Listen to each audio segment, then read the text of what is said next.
히브리서 1장 10절입니다. 앞에 보시고요. 우리 1장 10절 말씀 우리 다 함께 봉독하겠습니다. 시작. 또 주여 태초에 주께서 땅에 기초를 두셨으며 하늘도 주의 손에 지으신 바라. 아멘. 또 주여 이렇게 시작하죠. 주여 태초에 주께서 땅에 기초를 두셨으며 하늘도 주의 손으로 지으신 바라. 이렇게 되어 있습니다. 이 내용을 좀 헬라어로 좀 한번 옮겨봤어요. 그대로 옮겨봤더니 태초에라는 단어는 아르케. 이 아르케는 구약 성경으로 치면은 바라라는 단어죠. 하나님이 태초에 천지를 창조하시느니라라고 말씀하실 때 그 같은 단어입니다. 이 아르케가. 그리고 주께서라고 할 때 우리는 이 주께서라는 단어를 아주 관심 있게 봐야 돼요. 퀴리오스라고 썼어요. 분명히 여기에 예수나 혹은 그리스도 혹은 예수 그리스도나 주님의 이름이 굉장히 많다라는 거 아시죠? 그리스도 예수나 성경에 보면은 예수 그리스도 이름이 이렇게 네 가지로 소개가 되고 있어요. 이 주께서라고 하는 이 퀴리오스 안에는 이 내용이 다 포함되어 있는 겁니다. 이걸 몽땅 묶어가지고 성경에는 복음서에서는 주로 예수라고 말씀하셨고 서신서에서는 주로 그리스도라고 말씀하셨는데 또 사도 서신서에 가면은 예수 그리스도나 그리스도 예수나 이렇게 막 혼용해서 소개를 하고 있습니다. 이것을 다 합친 말이 퀴리오스입니다. 개론이니까 이렇게 쉽게 지금 설명하고 빨리 넘어갈게요. 땅에 기초를 두셨으며 라고 할 때 이 땅이라는 말이 호개인데요. 이게 개라는 단어가 땅이라는 단어예요. 그런데 이 앞에 관사가 붙어가지고 관사 호가 붙어서 호개라고 이렇게 되어 있습니다. 성경에 이 땅이라는 단어가 굉장히 중요한 단어인 거 아시죠? 땅을 정복하라. 그 땅에서 생육하고 번성하라. 주님이 이렇게 말씀하셨어요.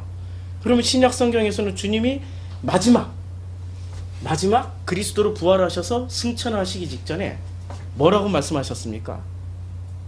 너희는 온 유대와 사마리아와 그리고 나서 어디? 땅끝까지. 마지막 퀴리오스의 마지막 말씀이 땅끝까지 이르러 무엇을 전하라고 그랬어요? 복음을 전하라고 그랬죠. 그럼 이 땅끝이 어디냐?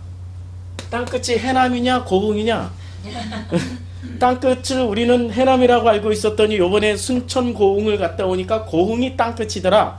이래 새로운 사실을 알았어요. 우리가 알고 있는 그 모든 지식은 깨지게 돼 있습니다. 그럼 땅끝은 어디냐? 그동안에 이스라엘을 중심으로 해서 땅끝은 어딜까요? 동양이죠. 우리. 그럼 우리를 중심으로 해서 땅끝을 이야기하면 어디죠?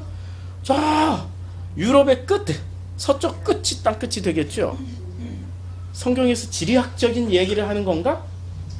아니죠.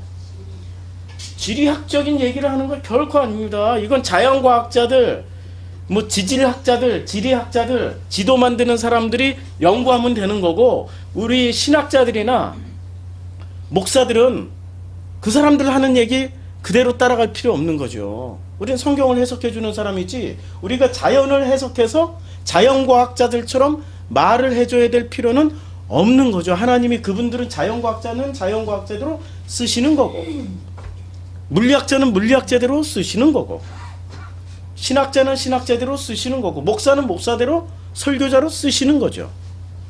분명히 그 땅은 아닙니다. 지금 여기서 말씀하고 있는 그 땅은 그 땅이 아닙니다. 기초, 데멜리오라고 말씀하고 있습니다. 도대체 이 기초가 뭘까? 이 데멜리오가 무엇일까? 데멜리오라는 게 무슨 뜻일까? 우리는 이 기초라는 게 뭔지를 알아야 되는 거죠. 그래서 이 네 가지 아르케, 큐리오스, 호게, 데멜리오 중에 제일 먼저 우리가 수수께끼처럼 풀어야 될 게 하나가 있습니다. 뭐죠? 큐리오스라는 단어입니다. 그러면 성경에서 왜 예수께서라고 말씀 안 하시고 히브리서는 왜 예수께서 혹은 그리스도께서 혹은 예수 그리스도께서 혹은 그리스도 예수께서라고 말씀 안 하시고 주께서라고 말씀하셨을까요? 이 큐리오스, 이게 주님이라는 단어란 말입니다. 주님이란 단어인데, 이때의 큐리오스라고 쓸 수 있는 사람은 이때 당시에 히브리서가 쓰여졌던 1세기, 2세기 기독교 당시에 주님, 이 소리를 들을 수 있는 유일한 분은 누구셨을까요? 유일한 로마 황제. 로마 황제에게만, 이게 지금 그때 당시에 헬라어가 쓰여졌죠. 이때 당시에 공통 언어는 헬라어였어요. 지금의 우리나라 전 지구의 공통 언어는 영어인 것처럼 영어만 쓰면은 여행 다 다녀요. 유럽도 다닐 수 있고 남미도 다닐 수 있고, 스페인어만 쓸 줄 알았더니 가서 영어 쓰는 사람들 꽤 많아요. 제가 전 세계 여행할 때 영어 하나 가지고 다 다녔어요. 이때 당시에 헬라어로 다 통일됐던 시절이었습니다. 헬라어 하나만 알고 있었으면 전 세계 일주 가능해요. 막힘없이 다 대화가 됩니다. 그런데 헬라어 단어 중에 큐리오스라는 이 명칭은 아주 독특하게 한 사람을 향해서만 쓸 수 있습니다. 만약에 큐리오스를 로마 황제에게 큐리오스라는 단어를 쓰지 않고 아버지한테, 나의 아버지한테 큐리오스 이렇게 썼다면, 나의 주여 이렇게 썼다면은 아버지는 어떻게 될까요? 그 다음날 잡혀가서 모가지 땡강 날라가요. 반역죄로 직결 처분당합니다. 법이 있었다니까요. 황제 모독죄, 황제 반역죄, 뭐 이런. 큐리오스라는 단어는 오직 로마 황제에게만 쓰여졌어요. 그런데 히브리서가 쓰여졌던 이때 당시에는 그러면 큐리오스라는 단어를 로마 황제에게 쓰지 않고 만약에 하나님에게 썼다, 이러면은 큐리오스라고 로마 황제라는 이름을 큐리오스라고 안 부르고 이 기독교인들이 하나님을 향해서 혹은 예수 그리스도의 이름을 큐리오스 이렇게 부르는 순간 그 사람은 어떻게 되죠? 끝나는 거예요. 그냥 사형에 직결처분이에요. 직결처분. 이게 로마의 그 대제국을 유지하기 위해서 황제에 대한 존엄성을 엄청 높여놨기 때문에 주님 하고 로마 황제를 향해서 주님 이렇게 부르면 괜찮은데, 로마 황제와 동급으로 하나님, 아버지, 그리고 이 예수 그리스도라는 이름까지 다 포함해가지고 큐리오스 이렇게 해버리면 부르는 사람은 그 다음날 사형당해도 아무 소리 못해요. 이게 지금 굉장한 호칭입니다. 지금 이 1장 10절에 또 주여 이렇게 주여 하고 나왔잖아 말이에요. 또 주께서, 주여 주께서 이렇게 나왔어요. 문장 구성이 굉장히 콤마 사이에 나와요. 큐리오스가 어떻게 나오냐면 문장 사이에 콤마로 나와요. 완전 독립체. 콤마 사이 완전 독립체. 헬라어 문법상 따지면 완전 독립된, 별도로 확실하게 구분하기 위해서 이렇게 써버렸어요. 누구랑 구분하기 위해서 이렇게 썼을까요? 로마 황제와 하나님은 같지 않다. 이제는 로마 황제를 큐리오스라고 부르는 게 아니라 하나님 아버지만이 큐리오스다, 주님이시다 라는 것을 말씀하기 위해서 이렇게 딱 구분해서 넣어버렸어요. 문장 한번 볼까요? 이런 문장은 한번 봐주는 것도 괜찮죠. 자, 여기 보면은 주여 하고 여기 콤마 요 사이에 넣었죠. 그치요? 큐리오스. 콤마와 콤마 사이에 넣어버렸어요. 그러니까 우리가 지금 이 문장에서 봐야 될 게, 왜 이 주님, 주여, 주께서 실제 이 모든 세상의 황제가 누구라는 말씀입니까? 온 우주의 황제가 이제는 로마 황제가 아니고 하나님 아버지세요. 그치요? 지금 이 나라의 주님은 박근혜입니까? 하나님이십니까? 근데 왜 기독교인들이 그 난리를 쳐요? 막 카톡 보내고 난리가 아니에요 지금. 난리가 아니에요. 지금 말도 안 되는 일이 막 벌어지고 있어요. 주님이 주님이어야지 왜 박근혜가 주님이냐고. 기독교인들이 지금 정신을 어디다 팔고 있냐고. 히브리서를 똑바로 읽어봤냐고. 제가 너무 열을 내도 안 되죠. 왜냐하면 이 소리 듣고 또 정치적 소견이 조금이라도 다른 사람들은 와, 세상에 그렇게 친하게 지내고 그렇게 착하게 지내고 그렇게 의족해 지내더라도 정치적 소견 요만큼 다르면 있잖아요, 확 갈라서 버려요. 너무 무서워. 그러니까 마지막 검증 도구는 정치적 이데올로기를 살살 건드려 보면 알아. 정치적 이데올로기를 살살 건드려 보면 이 사람이 지금 여기 주님, 요 로마 황제에게 속해 있는 기독교인인지 진짜 하나님 아버지께 속해 있는 기독교인인지 탁 드러난다니까요. 정치적 소견이 자기가 이제까지 붙잡았던 것이 이 세속의 황제를 붙잡았는지 아니면 하나님 아버지를 붙잡고 있었는지가 확 드러나 버려요. 그러면 저는 무슨 역할을 하는 거죠? 이런 설교를 하면서 이렇게 예화를 드는 건 망치로 때리는 거죠. 정체를 밝히라고. 정체를 밝히라고. 죽이는 존재가 되는 거죠. 우리는 이제까지 살리는 존재만 하나님의 일을 한다라고 생각했죠. 아니라니까요. 진짜 성경에서는 죽이는 존재, 십자가에 못 박아 주는 존재가 꼭 필요합니다. 그래서 바울도 하나님이 직접 쓰신 것처럼 누구도 직접 썼어요? 바로도 하나님이 직접 쓰셨어요. 그 마음을 강팍하게 만들어버린 겁니다. 그 마음에 사랑 좀 넣어주시지. 긍휼함 좀 넣어주시지. 이스라엘 백성에 대한 애틋함을 좀 넣어주시지. 그런 마음 안 넣어주시고 계속 뭐를 넣어주셨어요? 10가지 재앙이 내릴 때까지 강팍함을 넣어주셨어요. 그 주님이 하셨다라고 말씀하시잖아요. 죽이는 역할도 주님의 일이십니다. 그래서 선지자들이 오셔서 살리는 일을 했어요? 아니면 두들겨 패는 일을 했습니까? 선지자들이 오셔가지고 살리는 일보단 두들겨 패는 일을 많이 하셨어요. 회개하라. 더 이상 제사 드리지 마라. 더 이상 제물 바치지 마라. 어찌하여 너희는 주의 음성을 외면하느냐. 아니, 그분들 말씀만 다 모아놓으면은 이게 성경 맞나? 뭐 무섭네? 이렇게 반응할 거예요. 우리가 하나님의 사람들이라는 것은 꼭 내 마음에 드는 좋은 말만 해주는 사람을 하나님의 사람이라고 생각하는데 결코 그렇지 않았어요. 마지막 선지자 요한은 뭐라고 외치고 다녔어요? 마지막 말이 마지막 선지자 아니에요. 뭐라고 말씀하셨어요? 회개하라 이 독사의, 우리는 번역을 너무 부드럽게 했어. 독사의 자식들아 뭐 이러고. 제대로 번역하면 어떻게 되죠? 이 독사의, 아유, 또 이런 얘기하면은 또 떨어져 나가. 시옷 쌍기역으로 엄청 강조해서 얘기를 했죠. 말씀 막 그냥. 그러면 그거 듣고 있었던 바리새인들, 유대인들은 일단 들을 때 기분이 거시기 해. 상당히 거시기 해. 그치요? 상당히 기분 나빴을 거예요. 절대 사람들 마음에 위로가 되고 힘이 되고 막 그냥 업이 되는 얘기를 안 하셨다니까요.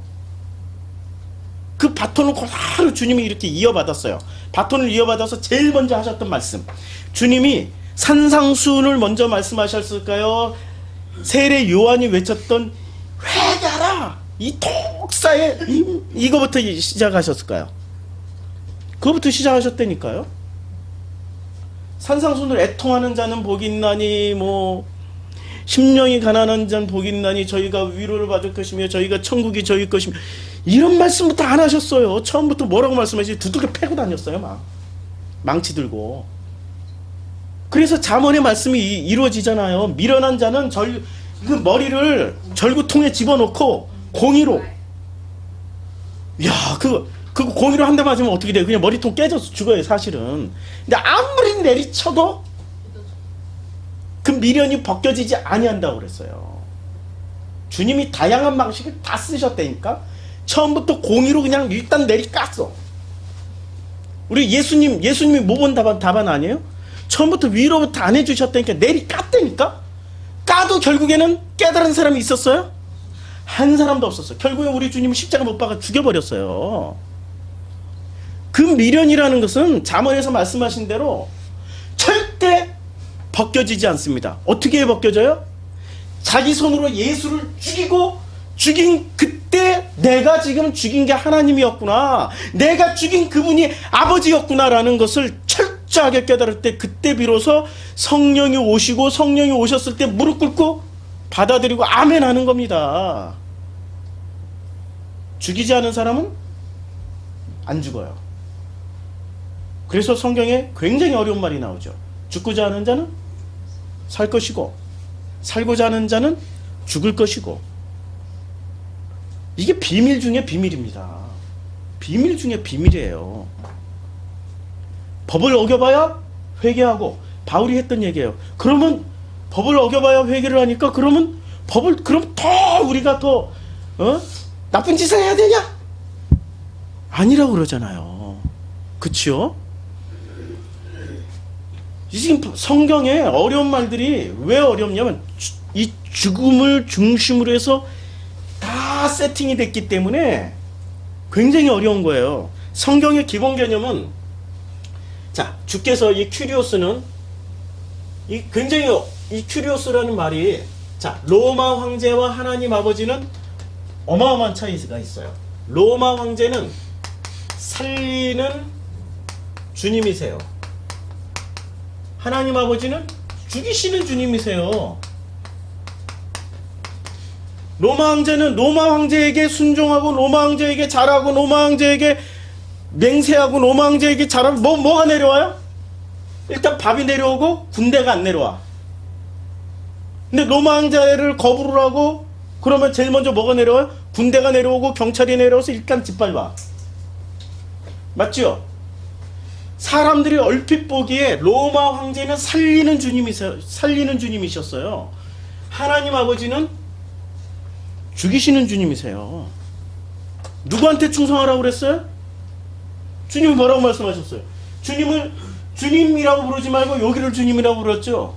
그럼 여기를 주님이라고 부르는 순간 이 사람은 누구한테 죽임당해요? 여기한테 죽임당한다니까요. 살리는 분이세요? 우리를 죽이시는 분이세요? 그렇죠. 이게 비밀이라니까요. 성경 전체는 세속에서는 죽고 세상에 대해서는 죽고 아버지로만 살아가라는 얘기예요. 지금 이게 키워드예요. 이게 바로 십자가 사건이고요. 십자가에서 죽고 그리스도로 살아가라고, 퀴리오스라는 말에는 예수로 죽고 그리스도로 살아가라 라는 뜻이 확 박혀 있다라는 얘기예요. 이게 퀴리오스라는. 그래서 주여, 태초에 주께서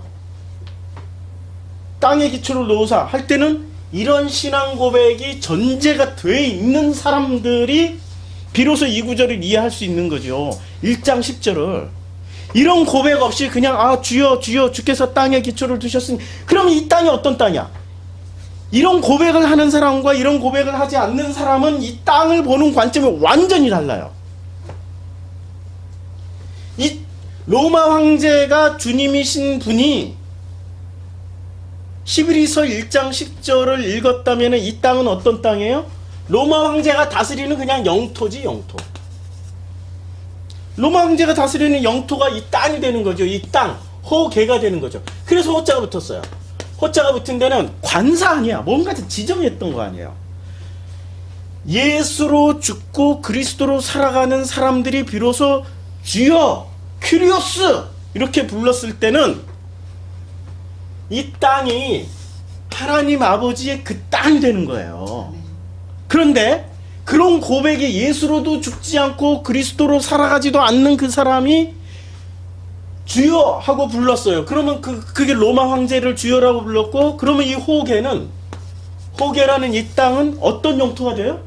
로마 황제의 영토지. 그러면 어디서 잘 먹고 잘 사는 것을 꿈꿔요? 이 땅에서 잘 먹고 잘 사는 걸 꿈꾸는 거죠. 그렇죠? 관점이 확실하게 바뀝니다. 우리는 이런 거 다 무시하고 땅이 뭐냐? 아리안식으로. 땅이 뭐냐? 이런 거부터 이제 따지기 시작해.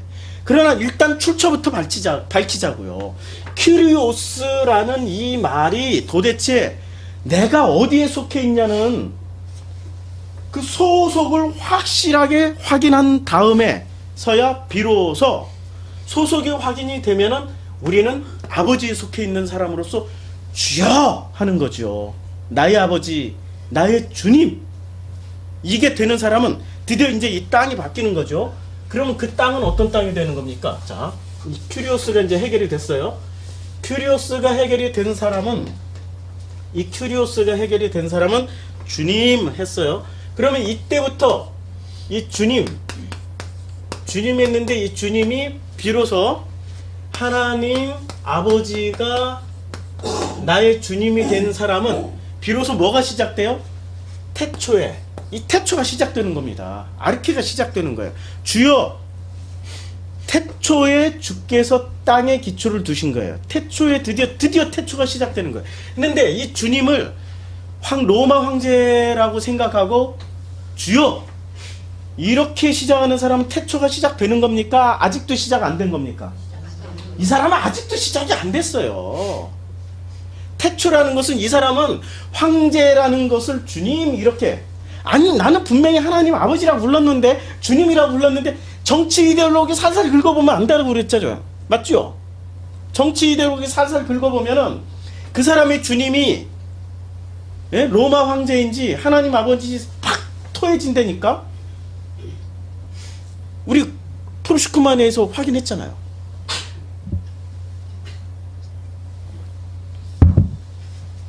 이게 딱 떨어지면은, 자 이제 주님이 비로소 하나님 아버지가 주님이신 그 순간부터 나에게는 태초가 시작되는 겁니다. 이게 아르케가 비로소 시작되는 거예요. 아르케는 아무에게나 시작되는 게 아닙니다. 하나님 아버지가 나의 주님일 때 비로소 나에게 아르케, 태초가 시작되는 거예요. 그래서 창세기 1장으로 건너가야 되는 거죠. 이 아르케를 알기 위해서는 창세기 1장부터 2장에 걸쳐져 있는 이 태초라는, 이 바라슈티 바라 이렇게 시작하는 이 바라라는, 바라가 창조잖아요. 태초에 하나님께서 천지를 창조하시는 이 태초가 드디어 시작되는 거죠. 이 태초가 시작되는데 이 태초의 의미는 첫째 날부터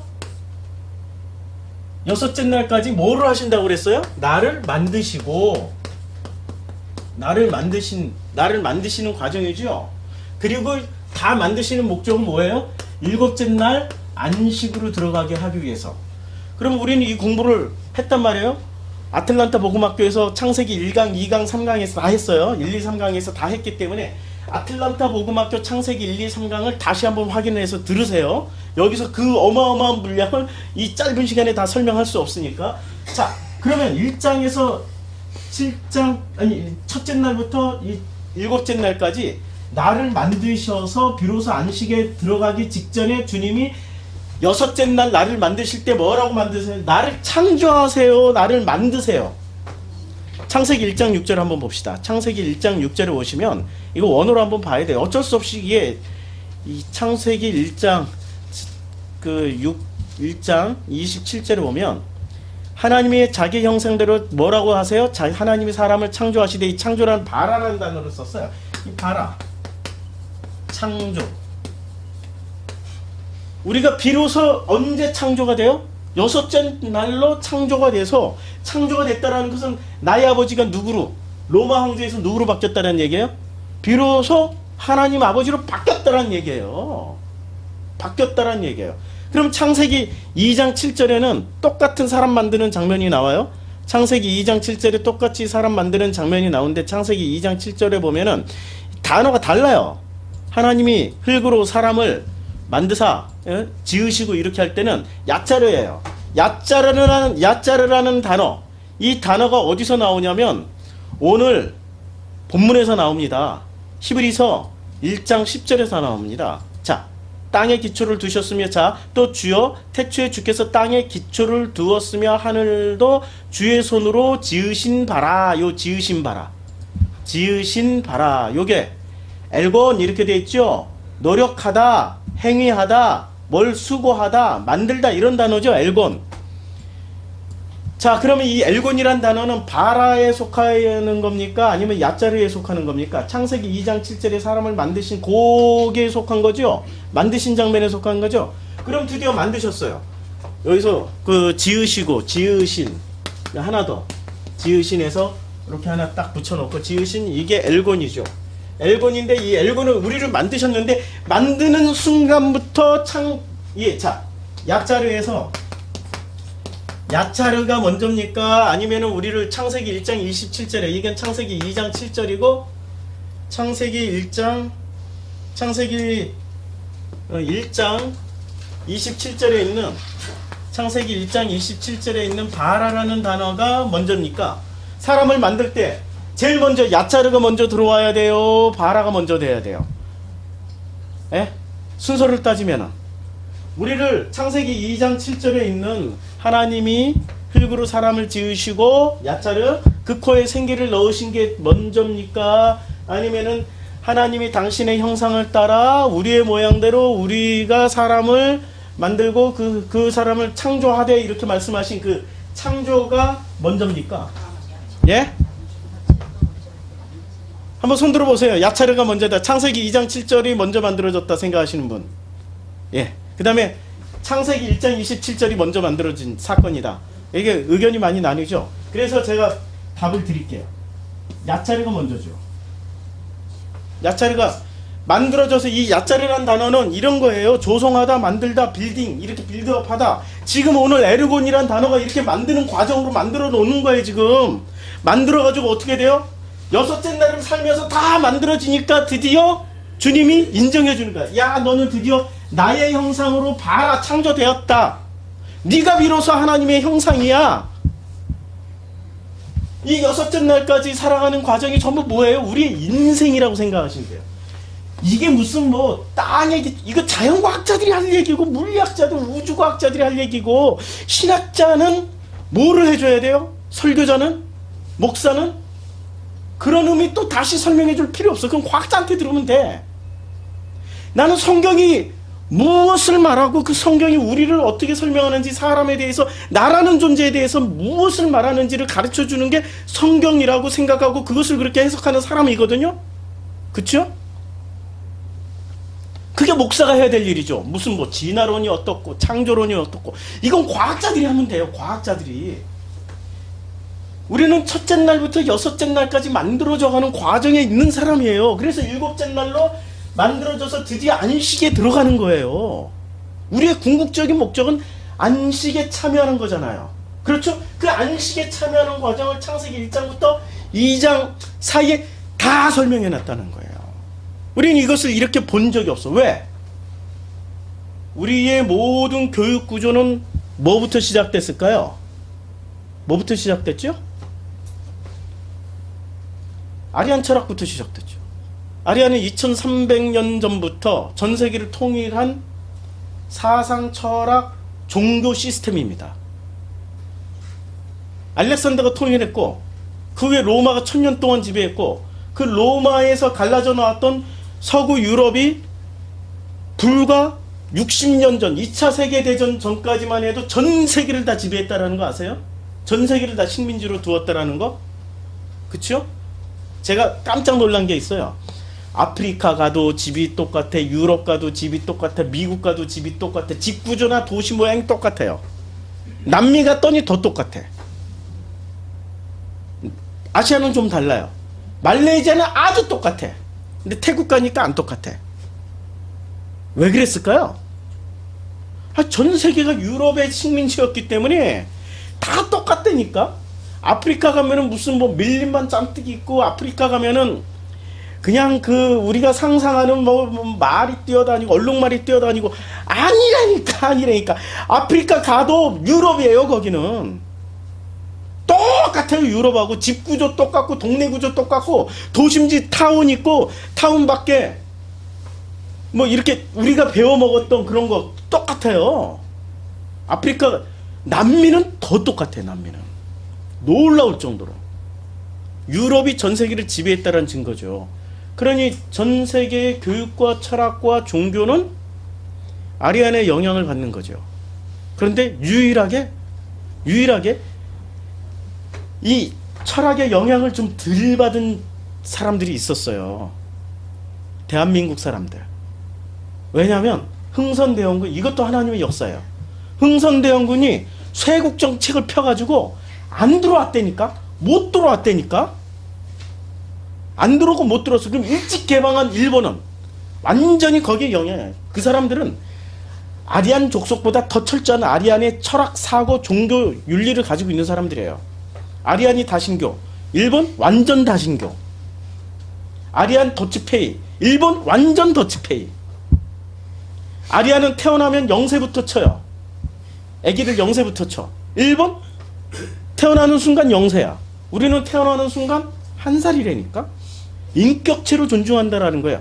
태어나자마자 어떻게 된, 왜 한 살인 줄 아세요? 한 살과 0살의 차이점. 한 살은 엄마 뱃속에서 1년을 살았다고 인격체로 존중해 주는 거야. 너도 인격이 있어. 그러면 이 인격을 우리는 서구 아리안식으로 생각하면 인격이라는 거 퍼스널리티에 그냥 너 혼자가 가지고 있는 성품 정도로만 생각해. 아니라니까. 우리 동양, 아니 우리 한국 사람은 전 세계에서 한 살 하는 사람은 한 살이라고 얘기하는 데는 중국도 한 살 아니에요? 일본도 한 살 아니에요? 서구 아리안 다 한 살 아니에요? 다 0살이야. 태어나자마자 다 0살이야. 한 살이라고 얘기하는 데는 어느 나라인지 혹시 아세요? 우리 한국하고 또 터키. 다 고구려 족속들. 고구려 족속들은 다 한 살이야. 태어나자마자 터키에서 물어봤어요. 확인했더니 시골로 가니까 거기도 서구 영향을 받았어요. 유럽 지역이었잖아요. 한 살 하는 사람도 있고 0살 하는 사람도 있는데 시골로 가니까 다 한 살이야. 우리의 그 문화를 가지고 있어요.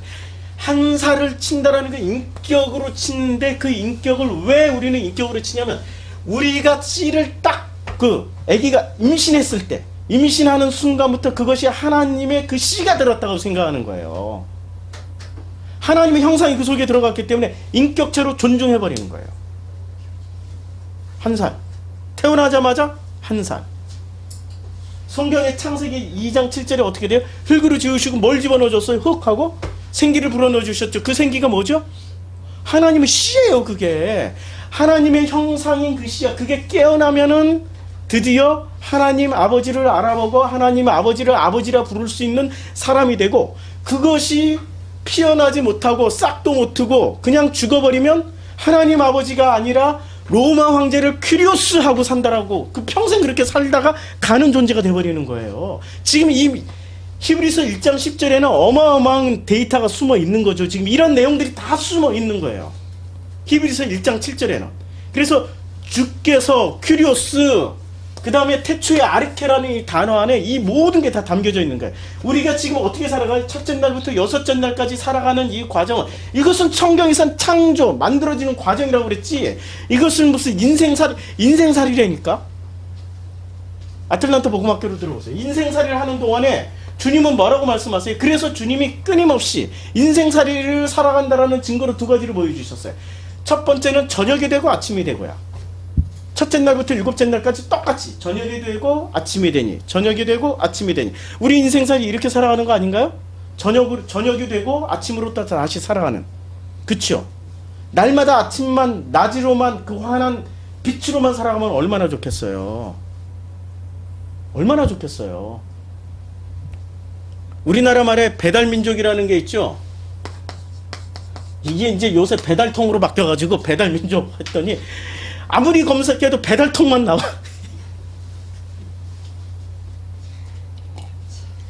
말이 오염이 됐어. 배달하면 이제 드디어 배달, 달배, 거꾸로 하면 달배만 된. 배달이라는 원래 뜻을 찾아봤더니 인터넷에 이제 거의 안 나와요. 사라져버렸어요. 우리가 1980년대까지만 해도 우리는 배달민족이었습니다. 1980년 초까지만 해도 저는 아버지한테 서기 1980년도 이렇게 듣지 않고 단기 2335년 뭐 이렇게 들었어요. 단기로 들었다니까요. 이게 구전이 돼 있었어요. 1900년 초까지 단기하고 서기하고 우리는 병행해서 들어왔어요. 근데 서기로 하는 것은, 이게 서기 몇 년도 하는 것은 이게 어디서 들어온 철학이에요? 이거 아리안이니까. 아리안의 그레고리역. 우리는 단기였어요. 그리고 중국 사람들은 자기를 뭐라고 불러요? 중화 민족이라고 그러죠. 중화. 각자 자기네 민족을 부르는 전통적인 단어가 있어요. 우리는 배달 민족이라니까요. 배달이란 뜻을 우리는 다 알고 있었어. 1970년대만 해도 다 알고 있었어요. 근데 지금 아세요? 잃어버렸지.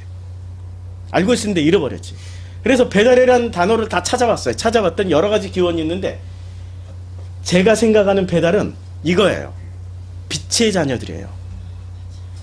이게 밭달에서 나온 말이기 때문에 고구려에 빛의 자녀들이에요. 놀라운 얘기예요. 지금 우리는 한 살이라고 얘기하고 빛의 자녀라고 얘기하고 이 과정이 되기까지 저녁이 되고 아침으로 살아야 돼. 그리고 저녁으로 살고 다시 아침을 맞이하는 우리들을 보시고 주님은 한 번도 배신하지 않으시고 뭐라고 말씀하셨습니까? 보시기에 좋았더라. 이게 오늘 성경 히브리서 1장 10절의 키워드입니다. 보시기에 좋았더라가 키워드예요. 땅에 기초를 두셨으니 자 이제 여기까지. 그러면은 아르케까지는 이제 이해가 됐죠. 아르케까지는 나중에 필요하면은 우리 고막리 복음학교에 참석하세요. 1월 5일부터 7일까지 하는 고막리 복음학교에서 제가 이거 설명 다 할 겁니다. 이런 내용을 가지고 설명을 좀 다 할 거예요. 이 고막리 복음학교에서 자 우리 고막리 복음학교가 1월 5일부터 7일까지 1월 5일 2시부터 시작하죠. 요걸 다 연결해 가지고 고막리 복음학교에서는 창세기만 할 게 아니라 창세기부터 시작해서 계시록까지 성경을 통으로 쫙 보는 일을 할 거예요. 성경을 통으로 쫙 보고 어떻게 왜 이 성경이 여기에 있고 왜 이 성경이 이 위치에 있고 이 성경이 왜 키워드인지 구약 성경의 키워드는 창세기 1장부터 11장까지예요. 그것만 알면은 구약 성경 다 해석이 돼. 그리고 우리가 이해하기 가장 어려운 성경은 있잖아요. 시편, 잠언, 전도서, 욥기. 이거는 순서에도 안 맞아. 욥기는 사실은 창세기 11장과 12장 사이에 싹 들어가야 맞는 성경이에요. 역대순으로 보든 내용면으로 보든 그때 딱 들어가야 돼. 근데 왜 중간에다가 이렇게 뜩 하고 배치해놨지? 이런 거 궁금하지 않아요? 고막리 복음학교 오시면 다 들어요. 고막리라고 그때 다 말씀드릴 거예요. 자, 그러면 이제 그 땅이라는 것은 기본적으로 우리의 재료가 뭘로 만들었죠? 사람? 흙이죠. 땅으로 만들었어요. 그럼 땅의 기초를 놓았다라고 할 때 이 땅이 두 가지의 해석이 돼요. 하나는 로마 황제가 만든 영토, 로마 황제의 영토를 땅이라고 생각하는 사람들이 있고, 또 하나는 하나님 아버지의 자녀로서 생각하는 땅이 있어요. 창세기 1장을 진짜로 믿으신다면은 영토 개념으로 땅을 생각할 게 아니라 나는 흙으로 만들어진 존재란 말이에요. 그렇죠? 땅으로 만들어진 존재, 같은 단어예요. 아담 같은 단어란 말이에요. 이 하나님의 자녀로서의 땅을 이해를 하면 되는 거죠. 그런데 아리안들은 전부 어디로 가요? 요 영토 개념으로 가요. 이제까지 아리안 신학을 보세요. 영토 개념으로 다 해석을 했지. 맞죠? 여기는 이원론 신학이라니까. 우리는 통합적이고 하나의 이론론이에요. 성경을 왜 샘족에게 넣어주셨을까요? 이론론을 가지고 있기 때문에. 이론론을 가지고 있기 때문에. 하나로 합치라고. 왜 하나로 합쳐야 될까요? 하나님과 우리가 다 같으니까. 아니, 하나가, 궁극적으로 하나님과 우리가 하나가 되는. 그래서 요한복음 14장 20절이 있는 거죠. 너희가 내 안에 내가 너희 안에. 그날에는 그게 무슨 말이에요? 요한복음 14장 20절 제가 그렇게 외우려고 해도 참 머릿속에 안 들어오는 구절 중에 하나입니다. 그래서 늘 이렇게 찾아야 돼요. 증거물로. 요한복음 14장 20절 그날에는 내가 아버지 안에 너희가 내 안에 내가 너희 안에 있는 것을 너희가 알리라. 자, 이제 도식을 한번 그대로 한번 해볼게요. 그날에는, 그날이 드디어 이루어져요. 그날이 언제예요? 그날이 언제예요? 태초에. 드디어 이 태초가 빛이스라는 말이 있는 그날, 그 태초부터 누가? 아버지가, 주께서. 이제 나의 아버지는 로마 황제가 아니라니까. 나의 아버지는 퀴리오스, 나의 퀴리오스는 하나님 아버지가 됐어요. 그래서 그날에 나는 어떻게 돼? 이 땅이란 나는 호개는 어떻게 돼요? 그날에는 자 어떻게 첫 번째 내가 예수가 아버지 안으로 이렇게 들어갔어요. 아버지가 이제 요게 아버지라고 쳐요. 아버지 안에 누가 들어왔어요? 예수가 들어왔어요. 그 다음에 두 번째는 너희가 내 안에. 그럼 우리가 예수 안에 우리가 이게 너희가 됐으니까 우리가 예수 안에 들어가 있고 그러면 내가 예수가 너희 안에 우리 안에 또 들어왔어요. 아 이거 도식으로 이게 되나? 누가 안에 있고 누가 밖에 있어요? 누가 아니고 누가 밖인지 모르죠. 이것을 뭐라고 얘기하냐면 이걸 하나됨이라고 그래요. 이게 하나됨의 개념이에요. 이걸 서구의 아리안이 해석을 하려고 그러니 해석이 안 되지. 이 사람들은 논리, 이성, 변증 이런 거는 굉장히 뛰어난데 우리처럼 거시기해. 아니 멋이게 하다니까. 거시기해 거시기. 알아들어? 거시기. 오늘은 날이 거시기 해가지고 멋이게 해버려. 우리는 이렇게 말을 해도 거시기 다 알아들어. 우리는 이런 구조를 가지고 있는 희한한 족속이에요.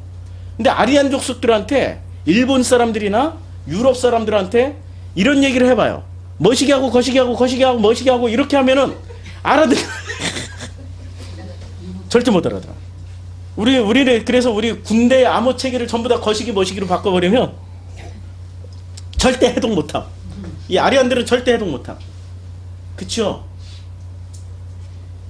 지금 이 얘기를 하고 있는 거죠. 지금 히브리서 1장 10절이 놀랍도록 히브리서 1장 10절은 누가 읽는다고 그랬어요? 히브리서는 큐리오스를 하나님 아버지라고 생각하는 사람들은 믿는 사람들은 히브리서를 읽을 수 있어요. 그런데 큐리오스가 아직도 영토 개념이고 로마 황제고 이런 사람들 아니라고 그래. 분명히 나는 하나님 믿는다고 그래. 분명히 주 예수 그리스도 이름으로 나는 교회 다니고 주 예수 그리스도 이름으로 할렐루야 나는 신앙생활 30년 40년 아니 평생 모태신앙부터 이제 80평생까지 살았다고 그래도 퀴리오스가 누구냐라고 따지고 들어보면 다 뽀록 난다니까. 뽀록 난다니까요. 아무리 입에서는 신앙 좋고 헌금 많이 하고 봉사 많이 해도 정치 이데올로기 하나 살살 긁으면 나온다니까요. 퀴리오스가 누구냐 확 그냥 발각이 다 돼버려요. 빛이 들어가니까 살살 긁어버리는 대표적인 사람이 누구였어요? 우리 주님이 얼마나 살살 긁었어. 바리새인하고 얼마나 논쟁하면서 너희 아비는 누군지 알아? 내가 좀 얄밉게 한번 버전으로. 우리 주님은 그렇게 말씀 안 하죠. 너희 아비가 누군지 알아? 모르지? 아이 너희는 몰라. 너희는 진짜 아버지는 여기서 난 게 아니고 너희가 믿고 있는 여기서 나왔다니까. 너희 진짜 아버지는 하나님 아버지에서 나온 게 아니야. 야홀로지. 그러니까 유대인과 바리새인들 누구야? 우리가 믿고 있었던 아버지 요 아버지라니까. 하나님 아버지라니까. 아브라함이 우리 아버지라니까. 아니라니까. 너희가 믿고 있었던 아버지는 하나님 아버지도 아니고 아브라함도 아니야. 누구였는지 알아? 로마 황제. 이게 지금 주님과 바리새인의 논쟁 중에 요한복음 8장에 나오는 논쟁의 핵심이에요. 그리고 너희가 믿고 있는 그 아버지는 본래 하나님이 아니었어. 마귀였어. 그래서 너희는 마귀의 자녀야. 그 논쟁의 진위 여부를 제대로 알고 하나님 아버지에게 확실하게 속해 있는 사람들만이 드디어 이해할 수 있었던 성경이 히브리서입니다. 드디어. 그래서 히브리서에서는 어떤 내용들이 나온다고 그랬어요? 히브리서 6장에 보면 이런 내용이 있죠. 확실하게. 그러므로 우리가 그리스도의 초보를 버리고, 그리스도의 초보에 다 기독교인이었어요. 초보를 버리고 죽은 행실을 회개함과 하나님에 대한 신앙과 세례자들과 안수와 죽은 자의 부활과 영원한 심판에 관한 교훈의 털을 다시 닦지 말고 완전한 대로 나가라고. 그러면 최소한 히브리서는 누가 읽었어요? 그리스도의 초보를 넘어선 사람들이 읽어야 되는 거예요. 넘어서지 못하고 이걸 큐리오스가 로마 황제야 이런 사람들이 읽게 되면은 다 걸려 넘어지게 되는 거죠. 그러면 이 땅은 누굴까? 이제 땅이 나라는 존재라고 우리는 이제 드디어 로마 황제가 아니라, 이 땅이 로마 황제의 영토가 아니라 하나님 아버지가 만든 존재, 그 존재를 성경에서는 땅이라고 자꾸 불러요. 땅 정복하라. 왜 정복해야 돼? 여기는 영토 정장만 했어요. 십자가 동원해가지고 영토 땅 따먹기만 했어요. 근데 복음은 땅 따먹게 해야 돼요? 사람 따먹게 해야 돼요? 아니, 그 사람에게 복음을 심어주는 일을 하는 게, 그게 지금 전쟁 아니에요? 우리의 전쟁. 그치요? 땅 따먹기 전쟁이 아니라니까요. 근데 이제까지 이 서구 기독교는 전부 다 땅 따먹기를 생육하고 번성하고 땅에서 막 잘 살으라고 뭐 이런 요 땅식으로 이해를 했어요. 아니라니까. 그 사람에게 뭐를 넣어주는 게 이 땅에서 생육하고 번성하는 겁니까? 복음을 넣어주는 거. 그게 전쟁이에요. 우리의 전쟁. 그게 전쟁. 그리고 남에게 넣어주기 전부터 뭐를 해야 돼요? 나에게 먼저 이루어져야 돼요. 너희는 먼저 그 나라 그 의를 구하고 내 이웃을 내 몸처럼 사랑하라고, 내 땅처럼 먼저 사랑하라고. 우리 몸이 땅이라면 다 해석되잖아요, 이제는. 그쵸? 사마리아 땅끝까지. 사마리아 땅끝으로만 가. 여기는 진짜 가. 아니라니까. 내가 땅끝이라니까. 나란 존재가 땅끝이에요. 나에게서 드디어 그 복음이 이루어지면 또 다른 땅끝으로 가면 되는 거야. 목사, 선교사, 사역자들이 제일 많이 저지른 실수 중에 하나가 남을 전도하고 남을 가르치려고 그러지, 자기를 전도하고 자기를 가르칠 생각을 요만큼도 안 해요. 나부터 바뀌어야지. 나부터 바뀌어야지. 주님은 누구를 선교하시길 원하시냐면, 당신과 나와의 관계에서 보면 하나님이 나를 선교하시고 하나님이 나를 목회하시길 원하시지, 내가 남을 하고 내가 남을 선교하고, 그거 순서가 바뀌었다니까. 그리스도의 초보는 그렇게 해. 모르니까. 그리스도의 복음으로 더 깊이 들어간 사람들은 바울처럼 이런 거 하죠. 정작 남은 다 구원하고 나는 구원받지 못할까 두렵다, 막 이런 소리 하는 거죠. 맞잖아요. 깨닫는다니까. 아, 진짜 선교의 대상과 이 복음 전도의 대상은 이 세상 땅이 아니라 바로 나구나. 그래서 내 이웃을 내 몸처럼, 내 땅처럼 먼저, 내 땅 사랑할 줄 알아야 내 이웃도 사랑할 줄 알게 된다는 말씀이잖아요. 그 말의 핵심은. 근데 이게 왜 성경은 이렇게 써놨을까요? 히브리서 1장을 다시 돌아가서 보면은, 히브리서 1장 10절에 또 주여 태초에 주께서 땅에 기초를 두셨으면, 땅에 기초를 두셨다고 그랬어요. 기초를 두셨다고 그랬는데, 이 기초가 데멜리오예요. 이 데멜리오라는 말은 이런 말이죠. 우리가 동영상을 하나 볼게요. 우리가 사람을, 이제까지 이 지구상을 멸망시킨 게 뭐냐면, 하나님의 기초를 우리가 무시해버렸어요. 아리안 철학으로 무시를 해버렸어요. 그래서 이 아리안 철학은 핵심이 뭡니까? 핵심이 교육이에요. 교육시켜야만 돼. 교육시켜야 한다. 반드시 교육시켜야 된다. 근데 100년 전에 우리 한국 교회는, 아니 한국 교육은 어떻게, 100년 전까지만 해도 교육을 시키나요? 암기만 시켰나요? 그렇죠. 우리는 암기만 시켰어요. 암기만 시킨. 자, 교육을 시킨다고 하면서 뭐를 넣어줬어요? 해석을 넣어줬죠. 그리고 텍스트는 이 사람들은 몰라요. 텍스트는. 교과서를 암기한 사람이 있어요? 서구 교육 중에 교과서를 다 암기한 사람들이 있어요? 교과서를 해석한 내용을 알고 있는 거죠? 아니, 우리 지금 한국 일제시대 때, 자, 일제시대 때의 교육 방식이 우리의 동양의 교육 방식이었습니까? 아니면은 서구의 교육 방식이었습니까? 일제시대 전까지만 해도 우리는 우리의 교육 방식이 있었어요. 근데 일제시대 때 들어왔던 교육 방식, 교복 입고 1학년부터 6학년까지 국민학교, 뭐 중학교 3년, 이 모든 교육 과정이, 자, 이 교육 과정이 누구의 방식이었죠? 네, 서구의 방식이었어요. 그 중에 대표적으로 일본이 제일 많이 받아들인, 일본에서 제일 문물을 많이 받아들인 나라는 어떤 나라? 독일. 우리나라가 제가 학교 다닐 때 1980년대까지만 해도 영문학과가 인기가 있었을까요? 독일어학과가 인기 있었을까요? 독일어학과가 훨씬 많아. 아니, 훨씬은 아니고 영문학과나 독일어학과나 거의 비슷하게 있었어요. 대학마다 독일어학과 없는 데가 없었어요. 독일어학과가.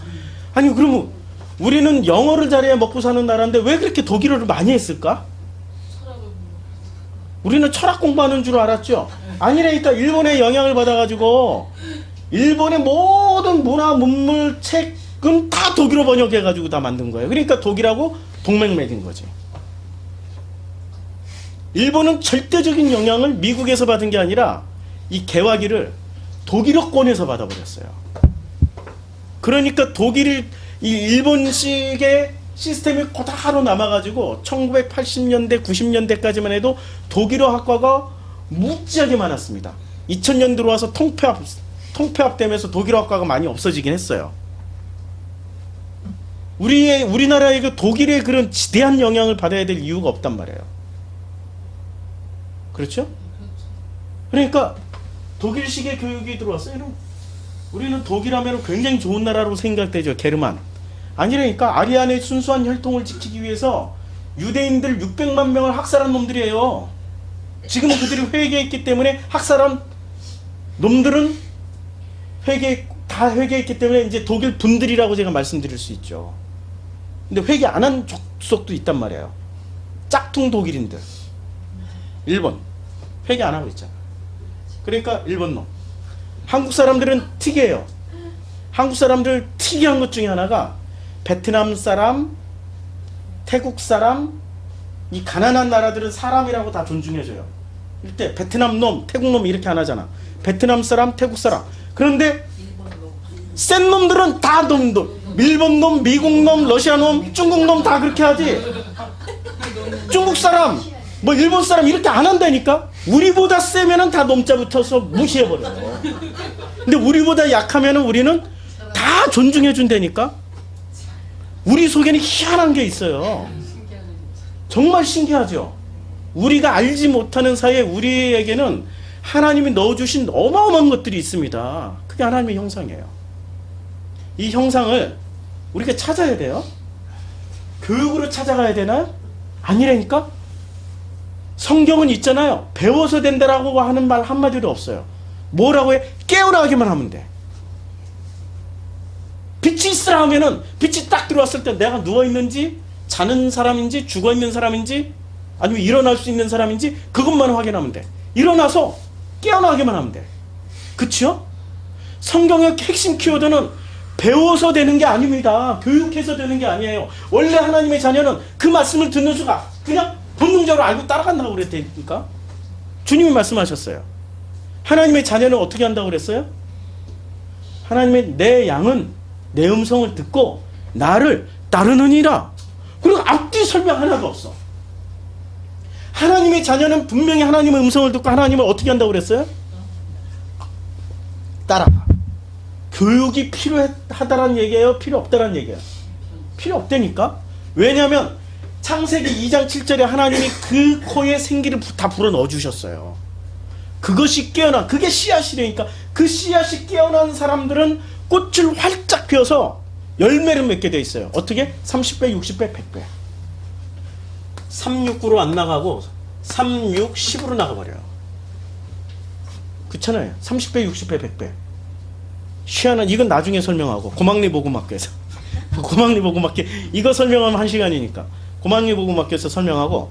자, 그러면 우리가 하나님의 형상이 심어진 것을 증거물을 보여줄게. 그러니까 목사는 이런 거 설명하면 되는 거고, 자연과학자들은 그 사회, 그 인문사회학자들이 이런 거 연구하면 돼요. 자, 보세요. 더 어린 아이들로 내려가 볼까요? 동그라미 하나가 힘겹게 산을 오르고 있습니다. 요게 나쁜 세모, 좋은 세모, 나쁜 세모. 착한 세모가 나타나던 착한 세모, 나쁜 세모. 밀어 올려줍니다. 근데 놀랍게도 이 실험 대상자들이 다 10개월 된 애기들이에요. 동그라미 하나가 힘겹게 산을 10개월 된 애기들은 아무것도 모르잖아요. 근데 얘네들이 벌써 이번에는 나쁜 좋은 것과 나쁜 것, 선과 악과 빛과 어둠을 구분을 해요. 이제 아이들에게 이제 선택을. 그두 개의 상황을 보여줍니다. 10개월 된 아이들입니다. 10개월 된 아이들에게 다 이 상황을 보여줘요. 보여주고 선택하라고 그랬어요. 잠시 후 아이들에게 세모와 네모를 보여줍니다. 어떤 말도 하지 않았습니다. 노란색이라고 선택할 것 같죠? 아니에요. 색과 다 바꿨어요. 색깔도 다 바꿔서 여러 번 시험은 100% 세모를 선택합니다.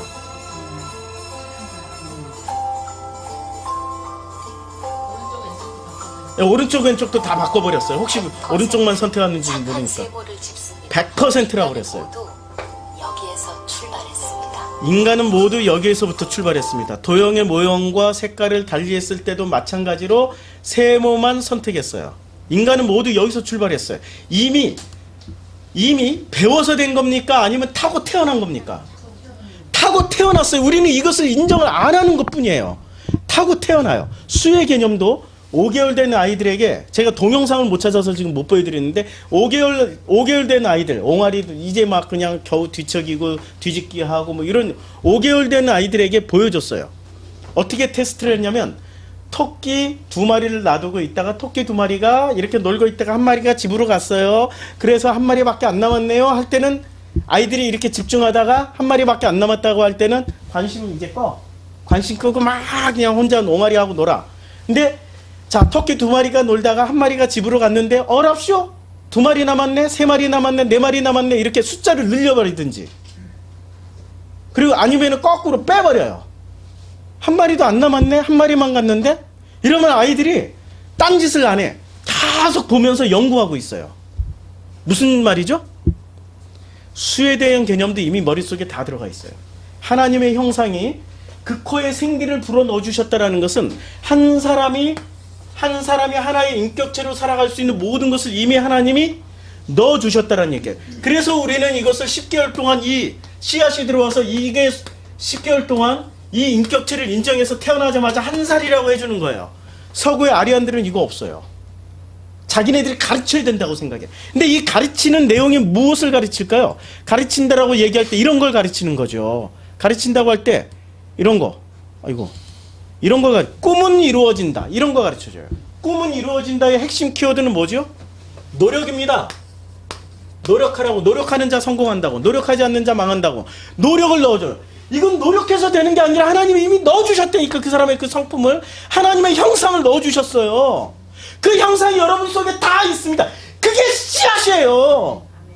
그 씨앗이 자라서 열매를 맺고, 그래서 30배, 60배, 100배의 열매를 맺는, 도저히 인간이 계산으로 안 되는 360으로 나가는 거죠. 369가 아니고. 뭔가 대단한 것이 일어나야 돼. 그런데 그 씨앗이 자라기 위해서는 어떻게 하라고 그랬어요? 죽어야 된다니까. 땅에서. 누구에게서 죽어야 돼? 내 속에서 죽어야 돼. 내 속에서 죽이지 않고 살리는 방법 중에 하나가 노력하라는 거예요. 노력을 했어요. 그랬는데 부부관계가 좋아지던가요? 노력하는 게 아니라 인정해줘야 되는 거죠. 부부관계가 좋아지기 위해서는 노력하는 게 아니라 인정해줘야 돼요. 서로를 존중해주면 돼요. 원래 하나님의 형상이야. 저 사람도 하나님의 형상, 나도 하나님의 형상. 하나님의 형상이니까 그냥 인정해주고 존중해주면 돼. 근데 인정과 존중이 안 되는 가장 큰 이유 중에 하나가 뭐가 있어요? 노력으로 바꾸려고 그래요. 노력으로 교육시켜가지고 바꿔내려고 그래요. 요게 지금 이제까지 2000년이 넘는 인류 역사를 지배하고 있던 사고 구조 중에 하나란 말입니다. 그쵸? 부부관계가 너무너무 좋으면은 망해도 돼요. 망해도, 사업 망해도 돼. 부부관계가 너무너무 좋으면 그래도 다시 일어나. 부부관계가 너무너무 좋으면은 돈도 따라온다니까? 놀랍도록 세속이 다 따라와요. 세속계. 그런데 세속것을 추구하다가 부부관계가 망가지잖아요? 몽땅 잃어요. 살고자 하는 자는 죽을 것이요 죽고자 하는 자는 살아난다니까. 성경에 이 모든 원리들이 이론론으로 해석이 돼야 해석이 되는 거지요. 서구의 교육 방식으로 우리가 해석을 하면은 안 된다라는 거예요. 그렇죠? 이 모든 일이 어디서 이루어져요? 우리 땅 안에서 이루어져요. 땅인 내 안에서, 그 중에 그 마음, 프리움 안에서 이루어져요. 푸뉴마 안에서. 자, 세상에는 나에게 좋은 사람이 있을까요? 없을까요? 다 좋은 사람이야. 세상엔 나에게 나쁜 사람이 있을까요? 없을까요? 다 좋은 사람이라니까? 그래서 주님이 뭐라고 말씀하셨어요? 보시기에 좋았더라. 주님은 이 원리를 가지고 우리를 만드신 거예요. 보시기에 좋았더라. 그런데 좋고 나쁨을 누가 나눠요? 내가. 왜? 노력을 하는 사람은 좋은 사람, 노력을 안 하는 사람은 나쁜 사람. 벌써 우리는 이렇게 나누어 버렸어요. 꿈은 이루어진다. 이런 거 가지고. 그래서 이 세상은 우리가 알고 있는 아리안의 이 이솝우화는 어디서 만들어진 걸까요? 어느 민족이 만들었까요? 아리안. 그리스 사람이 만든 거란 말이에요. 이솝이란 말 자체가. 자, 거북이는 다시 거북이와 토끼의 비유. 그럼 이 거북이와 토끼 비유에서는 뭐예요? 노력했더니 아무리 힘들어도 쉬지 말고 노력해서 꾸준히 갔더니 이겼더라. 말이 됩니까? 안 되죠. 제가 초등학교 2학년 때 저희는 이거 배웠어요. 시험 문제 나왔는데 이제 생각났어. 새카맣게 입고 있다가 누가 이겼게 했는데 우리 그때 120명이었어요. 한 반에. 120명 중에 나만 그 답이 틀렸어. 토끼가 이겼다고 그랬어. 거북이가 이겼다고 안 하고 토끼가 이겼다고 그랬어. 그리고 거북이 나쁘다고 썼어. 거북이 나쁨. 왜 안 깨우고 왔냐 이거야. 좀 깨우고 가지. 공정 게임이 아니야. 그리고 이 게임 자체가 이미 문제가 있는 거죠. 이런 식의 상황 전개에 상황 설정이 문제가 있는 거죠. 초등학교 2학년 때부터 내 안에 있는 하나님의 그 씨앗은 작동이 됐어요. 그런데 나머지 문제는 119명이 다 토끼가 이겼다고 답을 써버린 거예요. 119명이 공정게임 안 해도 돼. 이기기만 하면 되는 걸로 그 답을 가르쳐줬기 때문에, 이 해석을 가르쳐줬기 때문에 그대로 써버린 거야. 우리는 알게 모르게 이런 훈련을 어마어마하게 받은 거죠. 자, 에디슨. 우리는 에디슨에 대해서 잘못 알려진 게 하나 있어요. 천재는 1%의 영광과 99%의 노력으로 이루어진다고 그랬죠. 절대 에디슨은 그렇게 얘기 안 했습니다. 한번 보세요. 에디슨의 명언은 잘못 알려진 게 있는데 바로 천재는 1%의 영광과 99%의 노력으로 이루어진다라고 말을 했습니다. 잘못 알려진 거죠. 1%의 영광과 99%의 1%의 영감이 있을 때 99%의 노력이 필요하다는 얘기를 했어요. 예. 1%의 영감이 없다면 99%의 노력은 소용이 없다는 것이었다. 영감이 있어야 되는 거예요. 1%의 영감이 있을 때 99%의 노력을 할 때 비로소 성공할 수 있다는 얘기를 에디슨이 한 거예요. 근데 이것을 신문기자가 싹 바꿨어. 누구에게 맞게? 이 세상을 유지하는 시스템. 이 세상을 유지하는 시스템, 로마 황제의 그 시스템을 유지하기 위해서 만들어 놓은 그 핵심 키워드, 노력해! 노력하면 성공해! 그 노력 때문에 우리는 얼마나 많은 희생물을 대가를 치르고 살고 있습니까? 우리 가정에서도 노력 안 하는 최영희 성도를 내가 얼마나 쥐잡듯이 잡는데 반성 많이 하고 있어요. 청소 안 한다고 맨날 그냥 하고 오늘 아침에 승질내버렸어요. 막 나는 깔끔한 거 좋아한다니까 막 이러고 막 그냥 승질내버렸어. 원래 그런 사람이겠구나 생각하고 잘 치우는 내가 치워버리면 되는데, 나는 남자, 여자, 남편, 아내 대접받고 대접해야 되는 이러한 전통 교육이 내 머릿속에 들어와 있어가지고 내가 최영희 성도를 쥐로 보고 막 잡아 아내로 보지 않고 쥐로 보고 막 두드러 패고 있었어요. 이게 나도 모르게 이게 하나님이 주신 그 씨앗이 이렇게 자라서 꽃을 피우는 게 아니라 세속이 넣어주는, 이 로마 황제가 넣어주는, 로마라는 그 사회 질서를 유지하기 위해서 만들어 놓은 요 노력이라는 키워드가 들어와가지고 끊임없이 노력하면 바뀌어질 거야. 그럼 노력해서 바꿔내면은 그 사람의 본래의 성품은 어떻게 되죠? 사라져버려요. 일평생 노력해서 잘 살았어. 그런데도 늘 공허하고 혼돈하고 흑암이 깊은 곳에 있어요. 그 사람은 아직도 빛이 있으라는 말씀을 들은 건가요? 못 들은 거죠. 아직도 첫째 날을 시작하지 못한 거예요. 첫째 날이 시작됐을 때 우리에게 제일 먼저 들려주는 말씀은 뭡니까? 빛이 있으라. 그 빛이 들어왔어요. 빛이 들어와서 봤더니 내 삶은 로마 시스템에서는 성공한 삶이야. 돈도 벌어, 밥도 먹고 살아, 자녀들 다 성공했어. 그런데 내 마음은 공허하고 허무하고 흑암이 깊은 곳에 있어. 그 사람은 아직 출발도 안 한 거죠. 그렇죠. 그 씨앗이 아직도 시퍼렇게 살아있는 거죠. 죽어야 된다니까. 나라는 땅에서 죽어야 돼.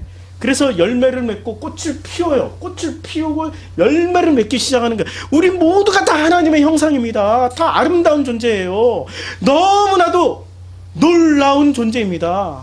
꽃을 피울 수 있어요. 우리는 타고 태어난 성품이 있습니다. 하나님이 그 성품을 주셨어요. 그 성품대로 살면 돼. 근데 그 성품대로 사는데 방해하는 것들이 있습니다. 노력하라고. 이 세속 구조는 노력하라고. 노력하지 않는 사람은 퇴출시켜버려요. 그렇죠? 제 성품 중에는 어제 발견한 건데요. 다른 분들은 다 알고 계시더라고요. 저만 모르고 있었어요. 왜 그랬을까요? 왜 나만 모르고 있었을까요? 그렇죠. 나는 착각 속에서 살고 있었던 거죠. 착각. 나는 이런 사람이라고 착각하면서 살고 있었어요. 그런데 누구는 다 알아요? 나 빼고 다 알아. 그래서 요번에 박근혜 심리 분석을 한 연대 교수 황모 교수님 그 분석 이론이 이거예요. 나 빼고 나는 나를 잘 몰라. 나 빼고 주변에 있는 사람들은 다 나를 알아. 그래서 심리 검사를 할 때 본인한테도 하지만 실제 중점을 두고 있는 사람은 누구냐?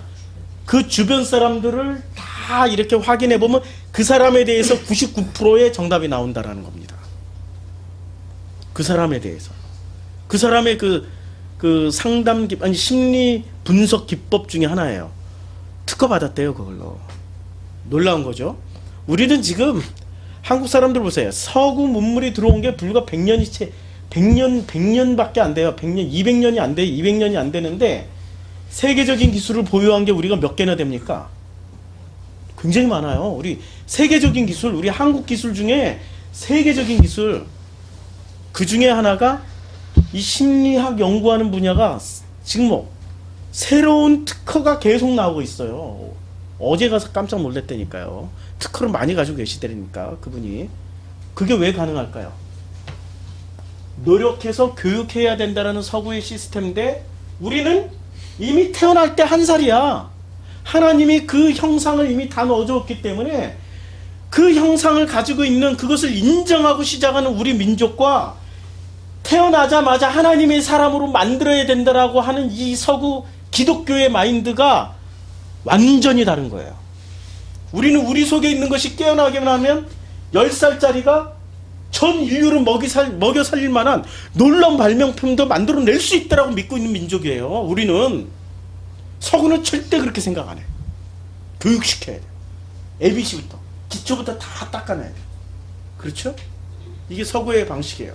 자, 오늘 히브리서 1장 10절로 다시 돌아와서 또 주여 태초에 주께서 땅의 기초를 두셨으며 이 땅의 기초를 이미 하나님의 형상으로 다 넣어주셨어요. 이제는. 그렇죠? 이걸 우리가 그냥 눈만 뜨면 돼. 눈만 뜨면 돼. 이것이 영안이 열리는 거예요. 귀를 열고 듣기만 하면 돼. 이것이 영의 귀가 열린 거예요. 그렇죠? 기초를 두셨으며 하늘도 주의 손으로 지으신 바라. 하늘도. 우리는 하늘을 전부 다 어떻게 생각하고 있었어? 아리안들은 전부 하늘을 뭐로 생각하죠? 다신교니까 다 숭배의 대상으로 생각했어요. 근데 우리는 하늘을 숭배하나? 우리는 하늘을 숭배합니까? 숭배하는지 안 하는지 한번 물어보세요. 하늘 천 따지 거물 현누리와 하늘을 숭배하고 있었어요? 하늘은 푸르고 땅은 검다. 하늘은 누르고 아니 하늘은 푸르고 땅은 누르다. 거물련 누르와. 그치요? 아니 하늘은 푸르고가 아니야. 하늘은 검고 땅은 누르다. 숭배의 대상이에요? 아니죠. 지금 우리는 알게 모르게 100년 동안 이쪽 교육을 받느라고 우리 속에 있었던 성경을 해석할 수 있는 대단한 씨앗들을, 눈이 대단한 씨앗들을 가진 우리라는 이 사람들이 가려져 버렸어요. 이제 눈을 뜨고 보셔야 돼요. 벗어나야 돼요. 우리는 태어나는 순간 우리는 그 인격체가 하나님의 형상이라고 우리는 인정했던 민족이고, 우리는 빛의 자녀, 눈을 떴기 때문에 빛의 자녀들이었어요. 배달민족, 빛의 자녀였고, 이제는 우리의 시각으로 성경을 해석하자고요. 이 사람들의 시각으로 해석해봐야 영원히 딱 공식은 그거야. 예수 믿고 구원받자. 신앙생활 제가 40년을 넘게 했는데 예수 믿고 구원받자. 분명히 예수 믿고 구원받자 그렇게 열심히 믿고 그렇게 열심히 예수 믿습니다. 아멘, 십자가, 할렐루야 다 해봤어. 여전히 혼돈하고 공허함의 흑암이 깊은 곳에 있었어요. 그런데 한 방에 해결될 때 주님 딱 만나니까, 내 아버지가 누군지를 알게 되니까 한 방에 다 해결돼 버렸어요. 구원에 대해서 뭐 그렇게 걱정 안 해요. 그분이 알아서 하실 일이지. 그쵸? 불안하니까 붙잡으려고 막 아둥바둥 하는 거죠. 그렇게 고생할 필요 없어요. 주님이 하십니다. 아버지가 하십니다. 그래서 1장 10절 이렇게 읽으면 되죠. 또 큐리오스께서는 이제는 로마 황제가 아니고 정말 나의 그 진짜 아버지께서 태초에 드디어 나라는 존재를 드디어 아르케 시작하신 거예요. 이게 시작, 태초, 최초로. 그래서 주께서 어떻게 했어요? 그 큐리오스께서 땅이란 나라는 존재에 당신의 씨앗을 다 두셨어요. 그래서 우리가 착각만 안 하면 돼. 하늘도 그게 하늘을, 그들이 믿고 있던 그 하나님도 하나님이 만드신 거야. 착각만 안 하면 돼. 진짜 하나님은 지금 이제 어디에 계세요? 내 안에, 성전 안에. 하나님이 루아로, 그 생기로 이미 내 안에 다 들어왔어요. 그럼 나는 뭐만 살아가면 돼요? 첫째 날부터 일곱째 날까지만 살아가면 돼. 그게 내 인생의 스토리예요. 내 삶의 스토리예요. 내가 어떻게 살아가든 주님이 뭐라고 말씀하세요? 보시기에 좋았더라. 그런데 판단하는 나는 누구예요? 이 로마의 교육을 받은, 아리안의 교육을 받은 우리는 노력을 하느냐 안 하느냐 가지고 판단하고 혼자 지옥을 살았다가, 혼자 천국을 살았다가, 내 말 잘 들으면 천국 살고 내 말 안 들으면 지옥을 살아버려요. 가족 관계도 지금 가족 안에서도 천국이 안 이루어지고 있다니까. 절대 그건 안 되는 거죠. 그렇죠? 부부 관계도 부부 안에서도 천국이 안 이루어지고 있다니까. 고치려고 그래. 고치려고 노력하다 꿈이 이루어지려면, 우리의 꿈이 이루어지려면 너 마누라 바뀌라니까. 너 남편 제발 좀 바뀌어봐. 맨날 전쟁하는 내용이 그거 아니에요. 인정하자니까. 하나님도 보시기에 좋았다라고 말씀하셨고, 이미 그것이 하나님의 형상이란 그 씨앗이, 그 성품이 그 속에 들어가 있는데 어떻게 바뀌어? 마지막으로 제가 질문 하나 드릴게요. 자녀들은 이게 로마, 이 아리안식의 교육이에요. 이제까지 서구 교육은. 자, 이 아이가 드디어 태어났어요. 이 아가가 태어났어요. 이 아가는 부모의 형상을 닮은 겁니까? 하나님의 형상을 닮은 겁니까? 부모의 형상을 닮았다라고 이야기하는데 집단은 어디죠? 아리안족 서구 종교인들은, 서구인들은 전부 다 부모 닮았다고 그래요. 그래가지고 싸울 때 애가 잘못하면 분명히 나는 닮지 않았다고, 너 닮았다고 그러고 싸우잖아. 누구 닮았다라고 싸워야 돼요? 하나님 닮은 거라니까. 그래서 자식을 많이 낳아본 사람은 알아. 분명히 나 안 닮은 것이 거기 있어. 이거 얼굴 말고 성품이, 엄마 아빠 성품도 아닌데 전혀 이상한 성품이 하나 태어나요. 나오게 돼 있다니까. 누구 닮은 거예요? 하나님의 형상이, 하나님이 그냥 그렇게 넣어주신 거예요. 하나님이 그렇게 만들어 놓으신 거라니까. 아이들에게, 그러면 우리가 이제는 아이들을 가르쳐야 될 이유가 있나요? 학교 교육은 시켜야지, 먹고 살게 하기 위해서는. 그쵸? 어쩔 수 없이 로마 시스템이니까, 이 전 세계가 로마 시스템이니까 먹고 살게 하기 위해서 먹고 사는 법은 가르쳐줘야 될 거 아니에요. 사실은 안 가르쳐줘도 돼. 누가 다 먹여 살려요? 한 참새 한 마리라도 땅에 떨어지는 법 받느냐? 내 허락이 있어야만이 땅에서 떨어진다. 먹고 사는 문제, 무엇을 먹을까, 무엇을 입을까, 영리하지 마, 제발 좀. 아버지가 하신다니까.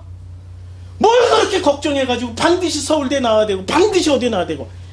서울대 중퇴자도 서울대 안 간 사람도 하버드 중퇴자들이 더 큰 부자들이에요. 안 가도 돼, 안 가도 돼. 하나님의 형상만 깨어나면 누가 다 먹여 살리고 누가 다 입혀주고 누가 다 책임져 주세요? 아버지가 하신다니까. 진짜 아버지, 진짜 아버지는 내가 내 뱃속에서 태어난 이 아이가 내가 진짜 부모예요? 아버지가 진짜 부모예요 이제는? 그럼 나의 진짜 부모는 누구야? 그렇죠? 성경을 이렇게 보니까 풀리죠? 걱정하지 마세요. 하나님이 당신의 형상 우리 다 넣어주셨어요. 우리의 형상으로 태어난 거 절대 아닙니다. 아버지의 형상으로 태어났어요. 주님께 맡기세요. 아버지께, 진짜 아버지께 맡기세요. 우리는 관리만 해주는 거야. 관리만. 건강하게 잘 자라라, 잘 먹여주고. 그냥 혹시 내가 공부하고 싶어요, 대학 보내주세요. 그러면 대학 보내주고. 공부하기 싫어요, 그럼 공부 안 하는데 하지 마. 안 해도 돼. 왜냐면 누가 아버지 형상이 들어가 있으니까 누가 책임져요? 아버지가. 근데 꼭 너는 뭐 학교 꼭 가야 되고 그것도 모자라고 넌 전공을 이걸로 해야 되고. 왜 내 걸 강요하냐고. 왜 부모 걸 강요하냐고. 우리는 이런 식으로 살아왔단 말이에요. 그쵸? 꿈 깨십시오. 꿈은 이루어진다가 아니라 성경은 꼭 뭐라고 얘기를 해요? 꿈을 깨라고 얘기를 하죠. 예, 꿈이 깨서 현실 세계를 좀 살아가 보라고. 이 현실에 아버지의 간섭 없이 아버지의 섬기심 없는 게 뭐가 있냐고. 이게 성경이 말씀하고 있는 내용입니다. 히브리서 1장 10절은 이제 1장 11절로 이어지는데 이것을 이해해야 비로소 1장 11절부터 12절까지가 이해가 됩니다. 기도하겠습니다. 아버지 하나님, 이제까지 우리는 착각 속에서 살았습니다. 이 모든 것이 내 자녀인 줄 알고 내가 만들어낸 건 줄 알고 이 세속의 모든 결과물 노력인 줄 알고 열심히 노력하려고만 했습니다. 그러나 노력 이전에 먼저 하나님의 형상을 회복하는 게 먼저입니다. 하나님이 우리에게 넣어주신 그 루아흐가 깨어나기만 하면 되는 겁니다. 하나님이 넣어주신 그 씨앗이 드디어 꽃을 피우고 열매를 맺기만 하면 되는 겁니다. 모든 사람이 다 존귀한, 모든 사람이 참으로 소중한 존재들입니다. 축복하여 주셔서 우리 프로시크마의 성도님들, 또 우리 인터넷 성도님들, 이제는 우리가 배워먹은 그 모든 로마식의 사고방식이 깨어져 버리고 하나님이 본래 넣어주신 그 놀라운 그 하나님의 형상이 우리 안에서 꽃 피우고 자라서 열매를 맺는 삶을 살 수 있도록 축복하여 주시옵소서. 예수님의 이름으로 기도드렸습니다. 아멘.